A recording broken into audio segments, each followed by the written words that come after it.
Salut, c'est Dany, bienvenue sur Brico Matos. Vous avez vu, petit changement. On a un beau tableau blanc, ça va permettre de pouvoir faire des petits dessins un petit peu sympas pour illustrer mes propos. Aujourd'hui, on va parler de défonceuse Parkside, juste après l'intro.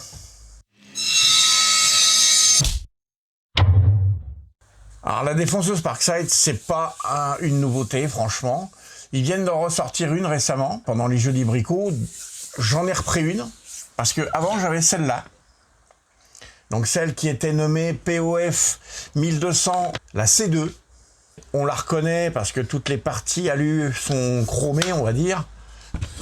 Et maintenant, la D4, la D3, pardon, toutes les parties sont plus foncées. La C2 était fabriquée par Grizzly pendant que j'y suis, alors que la nouvelle, c'est Compernas. Mais ce qui avait attiré mon attention, avant le guide parallèle, c'était cette chose en tôle là. Moi, sur la mienne, ça marchait pas bien, il se foutait tout le temps de BS et j'aimais pas, franchement. Maintenant, c'est ça. Franchement, je suis agréablement surpris. On a déjà le petit réglage qui est là pour faire passer la fraise quand il y a besoin.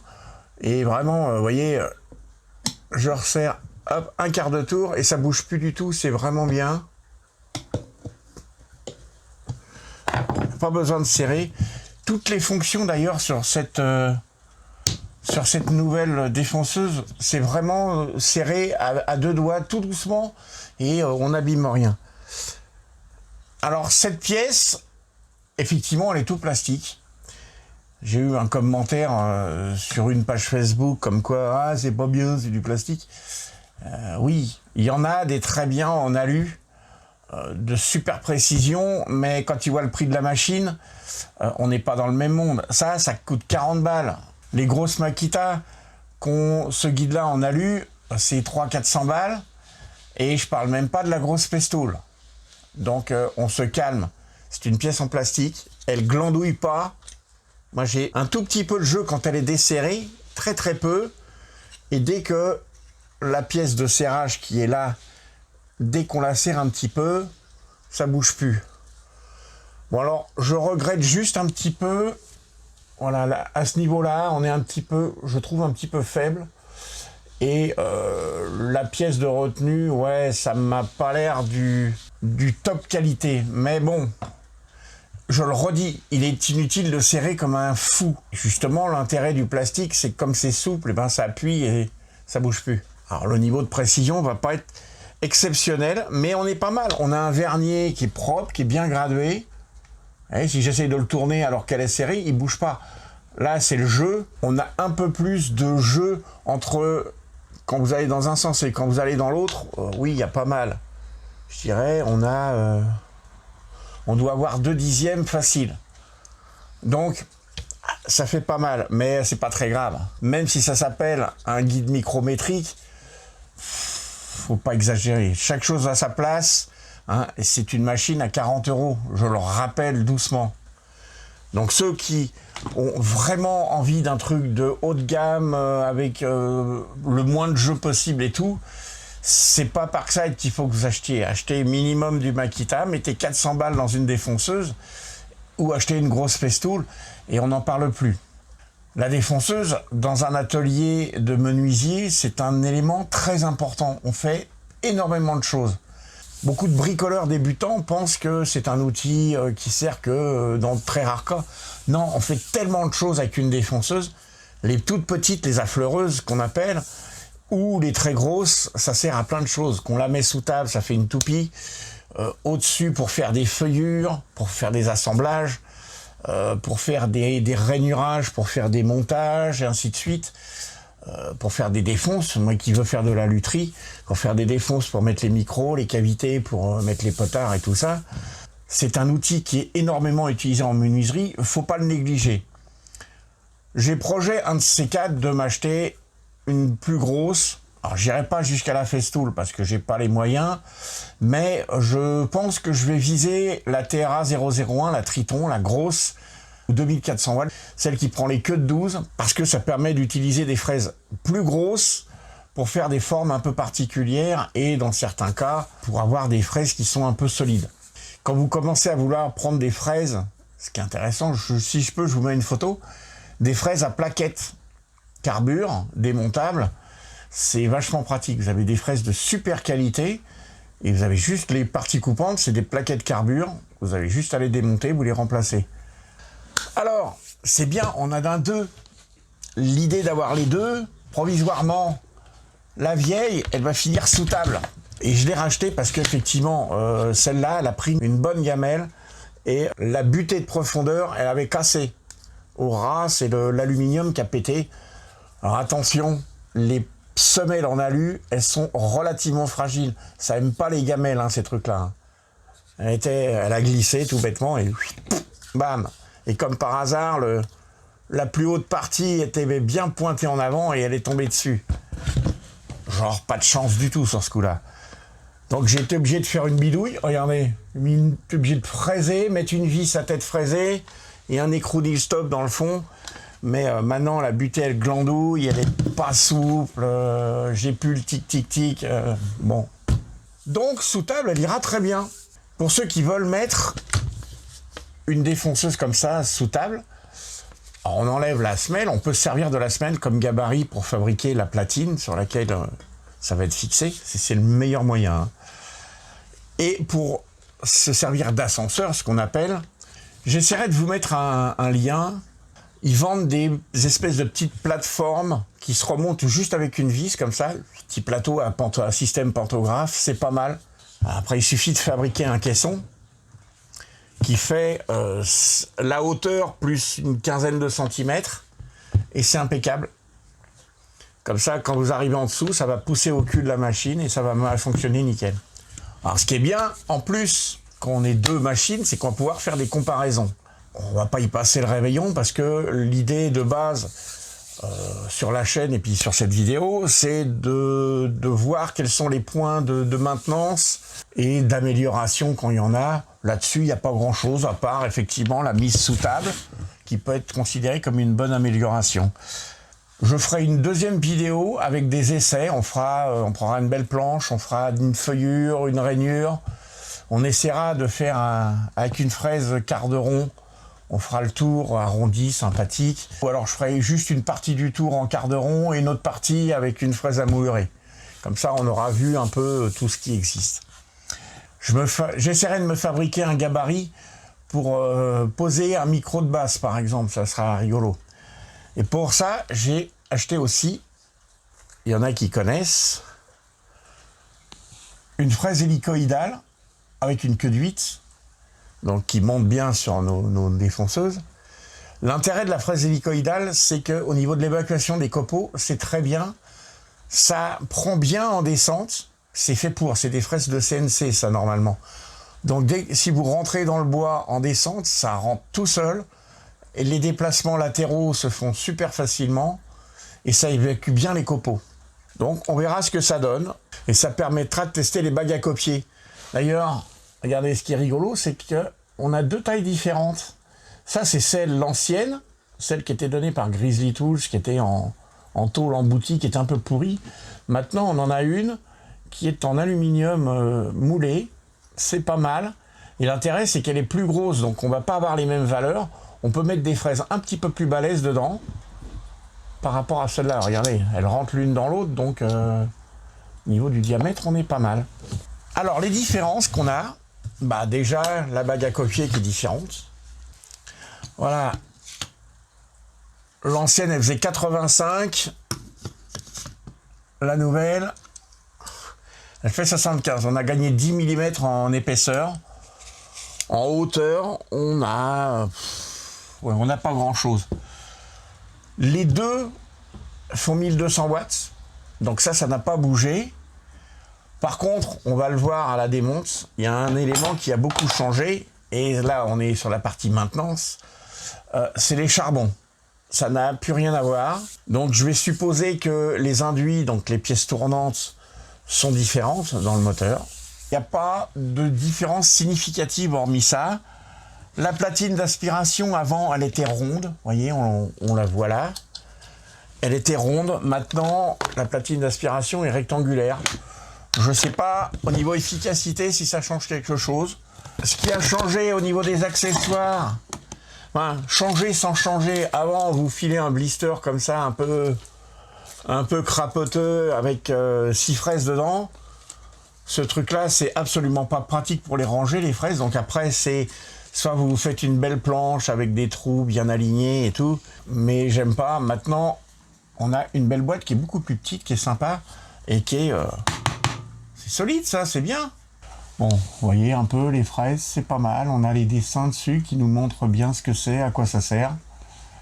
J'aime bien le principe. Bon, on avait ça aussi sur l'autre, hein, mais c'était pas au niveau de la présentation, la place que ça prend et tout, c'est... Alors, nos deux machines, le variateur, il n'y a que au niveau électronique où il y a une toute petite différence, mais c'est que dalle. C'est réglable de 1 à 7. Niveau commande, on est à peu près pareil. Franchement, il n'y a eu que très peu de différence. On voit que le cahier des charges a été identique. On l'a transmis d'un truc à l'autre. Voilà, la seule grosse différence, c'est ça. Niveau maintenance de tous les jours, il n'y a qu'une seule réelle chose à faire, c'est nettoyer votre machine. Donc, à chaque utilisation, quand vous avez fini, je recommande, moi, un soufflage. Donc, ceux qui ont un compresseur et une soufflette, vous n'hésitez pas, on souffle sa machine. C'est toujours plus agréable de prendre un outil propre pour se mettre à bosser qu'avoir un truc plein de plâtre, de peinture, tout dégueulasse. Alors, niveau graissage et tout ça, il n'y a pas grand-chose. Vous avez juste un palier en haut, un palier en bas. Alors, je pense que sur les deux, c'est des roulements à billes, hein, il me semble bien. Je vais vous montrer dedans, c'est assez peu accessible. Le roulement à billes d'en dessous, sauf à tout démonter et à se prendre beaucoup la tête, mais c'est pas infaisable. Enlever la pince avec les coups et de prendre une bombe de ce type-là. Alors, vous voyez ce que je prends? De l'huile multifonction. Pas de WD-40, merci. De l'huile. Le WD-40, ça fait plein de choses. C'est un super bon produit, mais c'est pas un lubrifiant. C'est plein de produits qui servent à dégripper, voilà, c'est magique, ça, pour dérouiller des trucs, pour dégripper des trucs, c'est très bien, mais ça n'est pas un lubrifiant longue durée. On est d'accord, pour lubrifier, il faut de l'huile. Toutes sortes d'huile, ça c'est une huile relativement fine, qui est un peu passe-partout. Sur notre palier, sur notre roulement à billes, ici dans l'angle, un petit coup, on l'a fait tourner comme ça un petit peu à la main. C'est censé être des roulements étanches, mais bon... Dans le pire des cas, ça ne fera pas de mal. Et sur le dessus, c'est pareil. Sur celle-là, le dessus est légèrement troué. Sur celle-là, non, donc un peu plus compliqué. Mais au moindre doute, quand vous la tournez à la main, si vous entendez un bruit qui ne vous paraît pas normal, possiblement, quitte à faire un léger petit trou sur le dessus,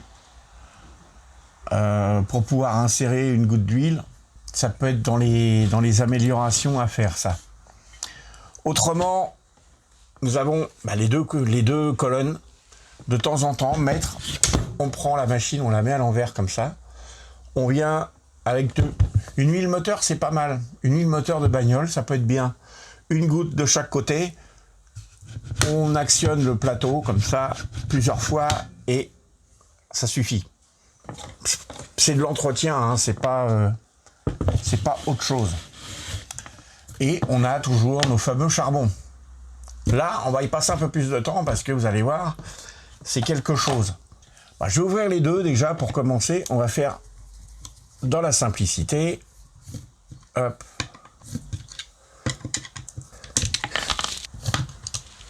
Hop. Je démonte la deuxième tout de suite, comme ça sera fait.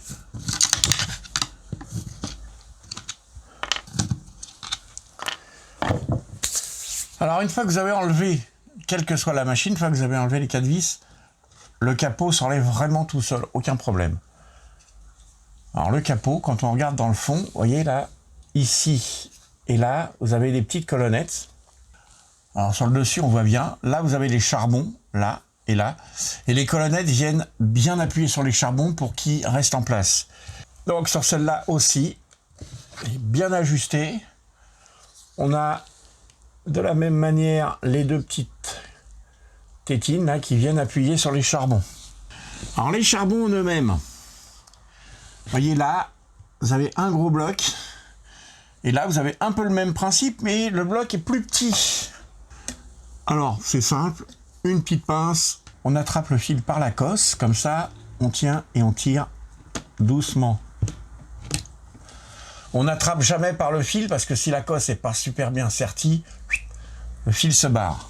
Donc on attrape par la cosse. Ensuite, la pièce vient toute seule. Je viens de voir un détail.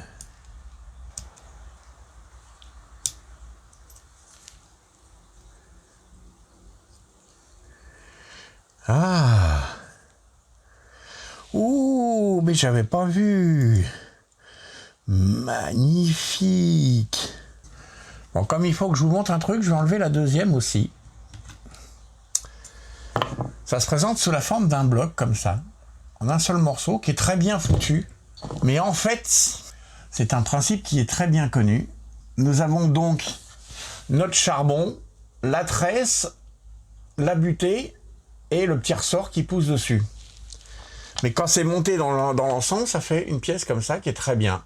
Je vais vous prévenir parce que là, ça vient de m'arriver. Si vous retirez la pièce du charbon, parce que le charbon, il ne sera pas vendu comme ça en tant que tel, je pense pas, hein. Il sera vendu sous cette forme-là. Alors là où ça va être plus compliqué à trouver, c'est qu'il faut celui avec les deux petites ailettes que vous voyez là. On va profiter du tableau, je vais vous faire un petit dessin. Donc voilà, c'est tout simple, hein. La plaque, si on la regarde bien de biais, on a la tresse qui arrive là avec le ressort, qui vient comme ça. Ils nous ont mis dessus deux petites ailettes comme ça, deux pattes qui redescendent avec des petites ailettes en ergot comme ça. Vous voyez? Et les petits ergots viennent se mettre, là vous avez une espèce de petit trou en long, viennent se mettre dedans. Alors attention, quand vous allez le sortir, les ailettes risquent de se rentrer un peu vers l'intérieur et la partie qui revient comme ça, elle risque de se baisser. Donc il faut une petite pince un peu finaude pour bien les redresser et bien les remettre droites. Sinon, quand vous allez la mettre dedans, dès que vous allez appuyer sur le ressort, tout que ça va vouloir sortir. Et le problème, c'est que derrière, il n'y a rien qui la retient si c'est le cas. Donc il faut bien qu'elle soit repositionnée, même si besoin, légèrement écarter les ailettes, parce qu'il faut que, à la limite, qu'elles prennent bien leur place. Il faut que ça fasse ressort et que ça bloque bien la pièce.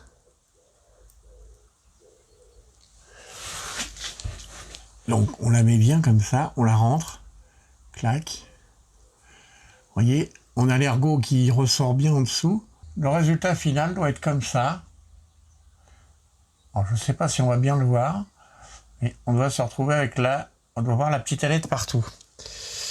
C'est là où on va commencer à parler un peu des charbons et de leur forme. Alors on va refaire un dessin si ça veut bien. On a ce qu'on appelle l'induit, donc, ou le rotor, comme vous voulez, qui est une pièce ronde.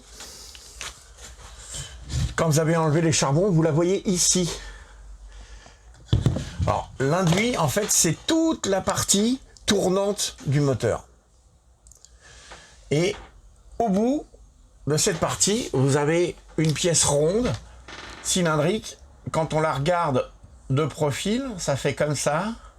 Et vous avez tout un tas, là, comme ça, de petites lamelles de cuivre. C'est ça qui fait le contact. Alors chaque lamelle de cuivre est reliée à une extrémité. On va pas rentrer dans les détails, après ça devient un peu compliqué. Donc il faut que cette pièce soit propre et en bon état. Le truc, c'est que il y a certains qui ont souligné des problèmes de charbon qui se bouffaient tout de suite. Au bout de 15 jours, ils ont tout qui est cramé dedans. C'est parce qu'il suffit qu'une des petites pièces en cuivre, une des lamelles soit légèrement en biais comme ça ça attaque directement votre charbon par le côté et ça le bouffe en 2 secondes. Et quand on arrive sur le ressort, comment dire, ça fait pas bon ménage.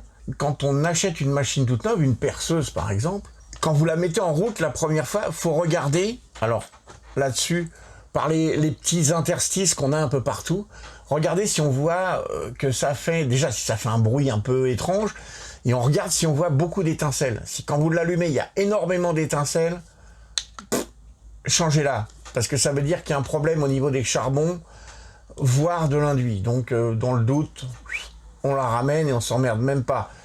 Par contre, sur une vieille bécane, si vous récupérez la vieille perceuse du papy qui était super bien, vous l'allumez, ça fait des étincelles de dingue, ça peut valoir le coup. Alors si on a effectivement toute la partie cuivrée, qu'on arrive bien à la démonter, la partie cuivrée qui est un peu crapoteuse, mais pas trop abîmée, on peut prendre un papier de verre très fin, avec un grain de minimum 240, voire plus, hop, on peut la toiler doucement à la main, comme ça, pour essayer de la rectifier. Après, il faut bien la nettoyer, qu'il n'y ait pas des copeaux qui puissent traîner, ou de la limaille qui puisse traîner entre les lamelles. On la nettoie bien, et ça doit aller. Sinon, déjà, à la base, on prend un chiffon, et pour le coup, pourquoi pas du WD-40 ou de l'alcool à brûler, on nettoie bien toute la surface, il faut que ça soit le plus propre possible. Après, on vérifie les charbons, dans quel état ils sont. Ils doivent être usés de manière le plus régulier possible. Soit vous avez des charbons qui sont encore en super bon état, mais qui ont été usés bizarrement, ou alors que vous changez par des charbons adaptables, donc des retaillables, ce qu'on appelle. Il suffit de trouver une pièce cylindrique qui aurait le même diamètre, donc ça peut être ça, ou un manche à balai, ou ouais, une petite lampe comme ça, qui fait la même taille que la partie en cuivre de votre induit, un petit bout de papier de verre dessus, toujours en 240 ou plus. En plus, c'est pas plus gros, hein, c'est plus fin, donc 240, 600, faut pas aller trop loin non plus, ça sert à rien. Et on prend notre charbon tout neuf qui va être plat par défaut au bout, et on vient le mettre dessus, et on vient le frotter comme ça, pour l'user dans le bon rayon.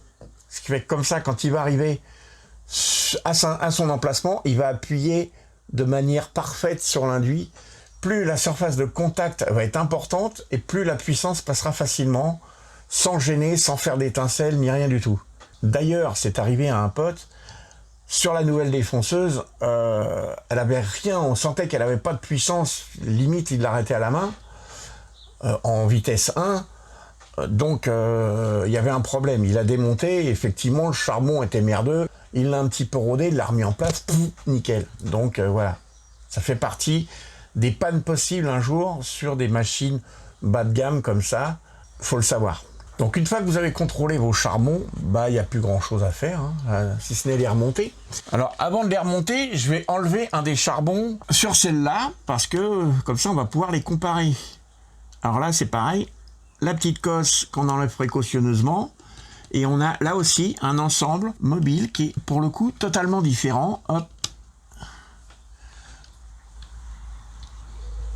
Déjà quand on va les regarder l'un à côté de l'autre, bien comme un schmilblick, hein, c'est des moteurs de même puissance. Hein. Alors là aussi, il est différent. On n'a pas un charbon avec un ressort au cul et une petite platine au bout. Le charbon, il est tout simple. Vous voyez, je le mets là sur mon crâne, comme ça on le voit bien. Le charbon, il est tout simple. C'est un parallélépipède. Un parallélépipède. Bon, enfin bon, c'est une brique. Donc voilà. Alors, il a une petite forme un peu particulière. Je vais vous le dessiner au truc parce que je suis pas sûr qu'on se rende bien compte de la forme comme ça. Et nous avons la partie du bloc. On a l'arrière de notre charbon qui est comme ça. Oh putain, il a picolé le charbon. Et alors, ce que je voulais vous montrer, c'est que à l'arrière du charbon, on tient le tableau, on a deux petites ailettes comme ça, qui sont taillées dans la masse du charbon. C'est taillé en creux. Si on le regarde du dessus, le charbon, au bout, ça fait une petite ailette comme ça. Voilà. Et à l'avant, on a la forme un peu cylindrique qui est due à l'induit. Voilà, la surface de contact sur l'induit est là. Et là, on a les deux petites ailettes. Et notre ressort qui est là, ici, qui est enroulé comme ça, en sortie, il y a une barre comme ça qui vient, et on a une partie descendante. Si on la regarde dans l'autre sens, on a notre ressort qui est comme ça. Alors, je le dessine comme ça pour qu'on le voit bien. Et là, on a une barre qui vient plus loin, et une partie qui descend comme ça, et qui vient se placer de cette manière-là dedans. Donc là, en fait, alors je le dessine mal exprès, mais voilà, cette partie-là vient se placer dedans pour pousser comme ça au cul du charbon. Le système est pas mal. Alors cependant, ça a un défaut au moment de la remise en place. Il faut légèrement reculer la barre pour pouvoir bien placer le charbon. Comme ça, je ne sais pas si on va bien voir. Parce que si on se contente d'enfiler le charbon, il y a assez d'espace entre la partie en laiton et le charbon pour que la barre du ressort se mette entre les deux. Et là, le charbon, il bougera plus et le contact sera dégueulasse. Et c'est pareil, quand on va vouloir remettre le charbon en place, moi, ce que je conseille, c'est d'utiliser l'ongle, comme ça, pour maintenir le charbon, pour maintenir le ressort, pour pouvoir venir le replacer à sa place. Raté, il ne faut pas le ressortir. Bon, là, j'ai du bol. Il se met bien.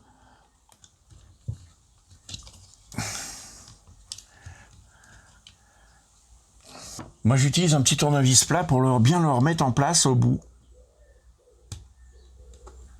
Il faut absolument... Voilà. Alors, je vous montre. Là, vous avez la partie plastique. Putain, on voit pas bien. La partie plastique qui est là. Et la partie en laiton, elle doit venir se rentrer à l'intérieur, légèrement. Vous avez le bas de la platine. Vous avez le bas de la platine qui est comme ça. Et il y a un petit rebord en plastique. Il faut que ça vienne se mettre en dessous comme ça pour que ça l'empêche de reculer, tout bêtement. Bon, faut bien faire gaffe à ça, sinon, à un moment, avec les vibrations, clic, il peut sauter et il va se barrer. Une fois que c'est remis en place, il n'y a plus qu'à remettre notre cosse. On la remet bien, voilà, jusqu'au bout. On sent il y a une espèce de petit cran, clac, on vient bien l'enfoncer. Le capot, lui, se remet sans aucune difficulté, normalement. Un petit à-coup, comme ça, en tapotant, clac, il se met nickel en place. Les deux autres, c'est pareil, on les rentre un petit peu en biais comme ça, on les amène au contact, on appuie légèrement pour faciliter la rentrée, et comme ça, il va bien se mettre à sa place. On en met un, on vient mettre le petit frère de l'autre côté, je pense qu'on va bien le voir là, voilà, on se met en biais, c'est super pratique de la main gauche, comme ça, voilà. On vient remettre la cosse en place. Les cosses, alors les cosses, là, des fois, elles sont un peu lâches. Faut pas hésiter à prendre une pince et à les resserrer un petit peu dans le sens de l'épaisseur.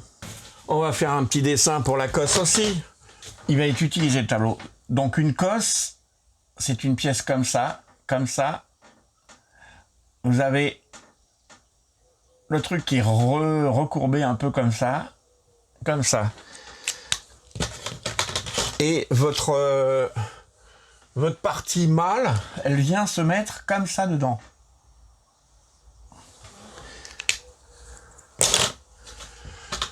S'il y a trop de jeu à cet endroit-là parce que la tôle s'est un petit peu écartée, c'est pas bon parce que vous avez un contact qui est pas franc. Et un contact pas franc en électricité, ça crée des arcs. Si ça arque, ça chauffe. Si ça chauffe, ça va cramer un moment ou un autre. Donc, une cosse qui glandouille, c'est jamais bon. Faut bien les resserrer. On prend notre cosse, on vient la remettre. Si on a des gros doigts, on prend une petite pince, clac, proprement.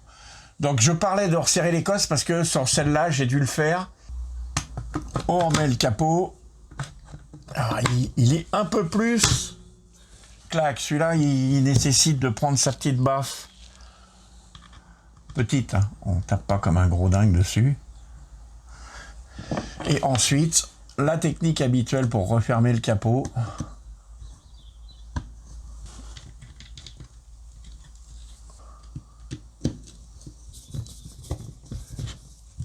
Hop.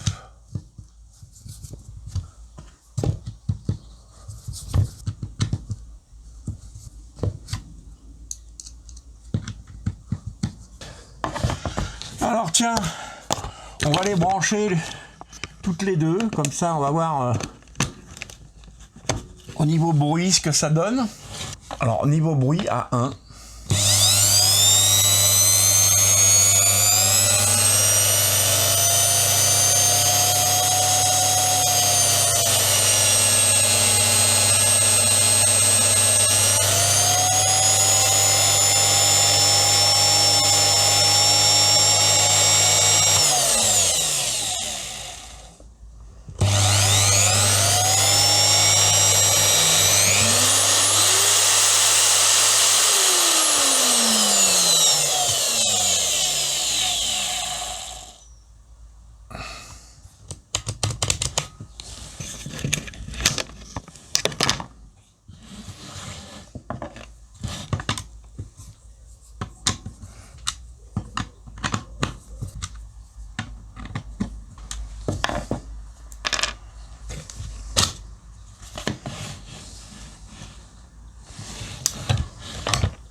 Pas se laisser emmerder non plus.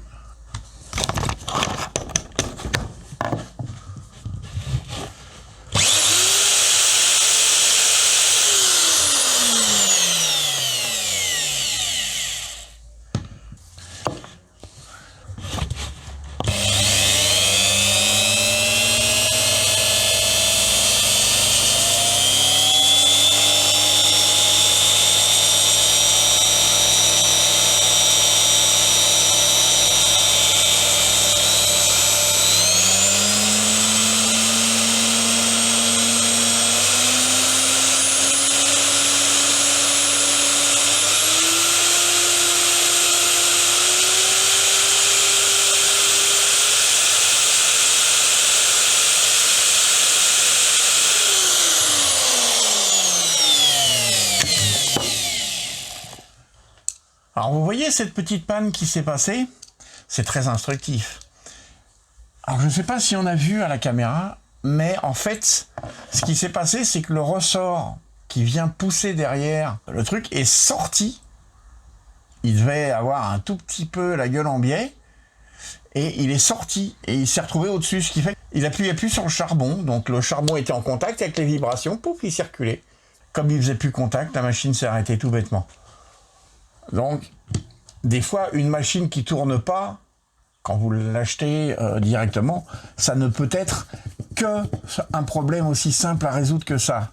Donc, pas de panique.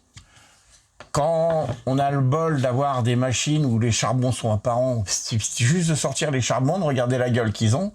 S'ils sont en bon état et vous les remettez, vous réessayez. Si ça part pas, on ramène. Pour un truc un peu plus compliqué que ça, pour ceux qui ont l'habitude, ils peuvent toujours défaire les 4 vis et jeter un œil. Si c'est plus grave, si ça tourne toujours pas, là on cherche pas à comprendre, on ramène. Dans un certain sens, je suis content qu'elle ait eu cette panne, comme ça vous a montré que des fois, une petite panne d'un moteur qui tourne pas, c'est pas grand chose, faut pas paniquer. On ouvre, on regarde, on analyse. Ça aurait pu être le moteur qui avait rendu l'âme directement, ou l'électronique, on sait jamais. Donc, comme on va déjà avoir une bonne vidéo, on va pas faire les essais là. Tiens, pour faire la comparaison, vu que l'idée c'était de faire une comparaison, je vais les mettre toutes les deux à 1. Et vous allez voir la différence niveau bruit et manière de fonctionner.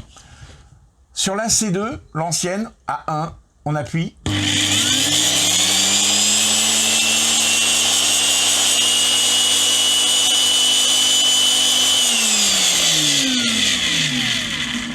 elle fait un bruit monumental. Et il y a un bruit de mécanique en plus dedans qui est un peu pas très agréable. Je vais voir y remettre un coup d'huile. Sur la nouvelle.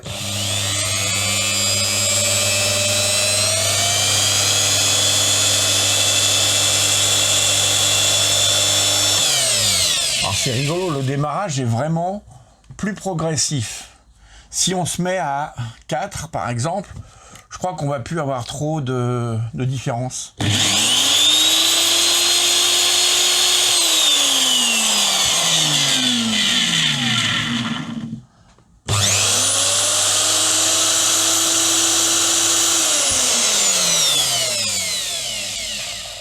La D3 est quand même moins bruyante. Hein.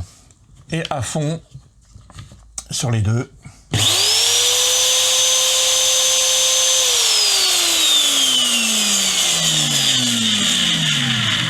La C2, elle démarre instantanément à fond. Hein. La D3.